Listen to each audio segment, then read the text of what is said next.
Hello, everybody. This is Addeo of the ICF North Florida chapter. And today I'm pleased to have Joe Cruz, who is our membership director and on the board of the ICF North Florida chapter. Welcome, Joe. Thank you, Dom. I'm glad to be here. Thanks for doing this. I appreciate you volunteering. My pleasure. So, Joe, tell us a little bit about your role on the board and tell everyone what that entails. I see myself kind of serving two roles. As director of membership, I work to attract new members, obviously, which is an important element for growth. But I also work to ensure that we keep our existing members engaged, and obviously get them to renew their memberships on an annual basis. So that's really the focus, bringing them valuable information to help them see the value of membership. You've had a lot of success doing that, Joe. I think in the last year or so, we've upped at least 10%, if I'm not mistaken, maybe more. Well, I believe we've gotten at least 5, maybe 6 new members since I took over in I guess September 1st of last year.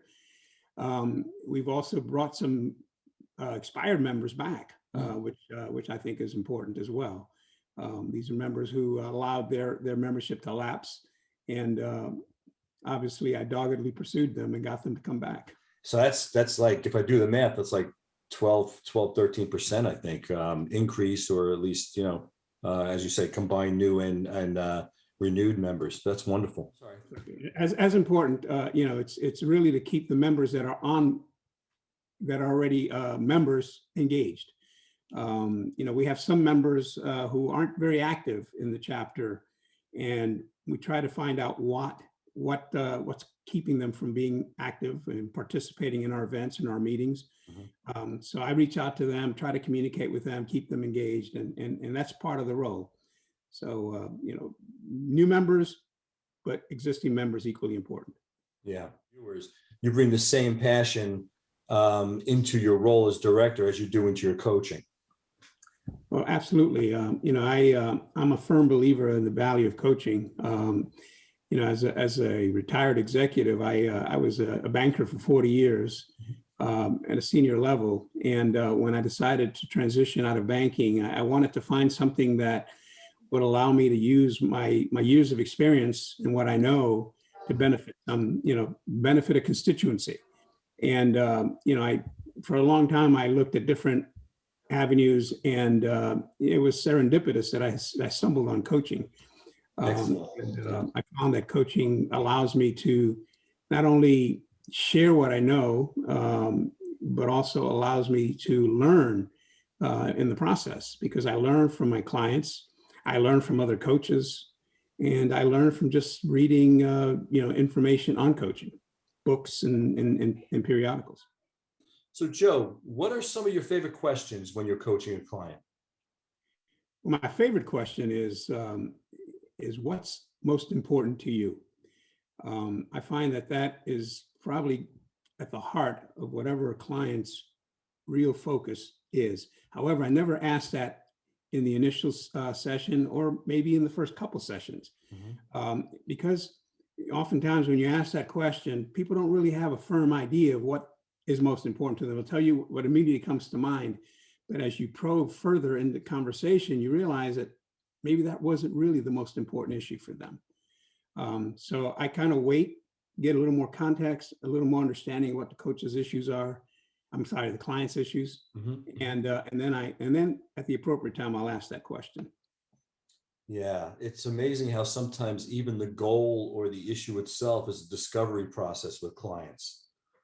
You find, and it's been my experience, that when you're dealing with a client, you'll come in and there'll be a specific issue, whether it's the client hiring me or the sponsor, hiring me to work with an employee. Usually the issue that is first introduced as the focus really becomes less the issue as you go further. You find that you uncover other things that really become the focus. And that's the exciting thing about coaching. You never really know where it's going. You kind of have to go with the flow and let the client take you where they want you to go. Yeah. as much as we like to think of ourselves as guides at times, we're really guided by the client's, it could be their expression, it could be the tone of voice, it could be uncertainty, silence, so many different things. Speaking of which, a lot of times a client can get stuck, where they're not sure what their next step is or really what their issues are. Do you have a way or a method of unsticking them? Well, that's an interesting point, and you encounter that periodically with dealing with a client. What I typically do in a situation like that is I try to then redirect. I don't like to say redirect because really it's not, but in a way it's redirecting, maybe getting them to kind of look at another situation and how they dealt with that situation, Right. whether it was a positive or a negative outcome. The idea is to get them to like refocus, and sometimes that brings them back, and then it opens up their mind. They say, "Yeah, now I can see the path," and the dialogue continues. Yeah, that association with previous successes is really important. It's almost like a key at times. That's a great point.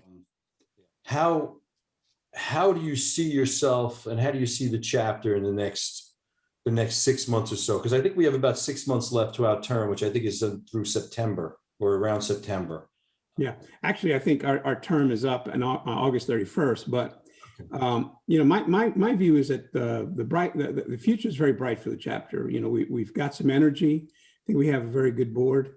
I think everyone on the board has worked very hard to really promote the chapter and get members engaged. Programming has been very good. I've seen some of the programming that's been done, and I think it's first quality. Yeah. I think the International Coaching Week is going to be a good opportunity to really engage our coaching community. And so my view of the future for the chapter is very good.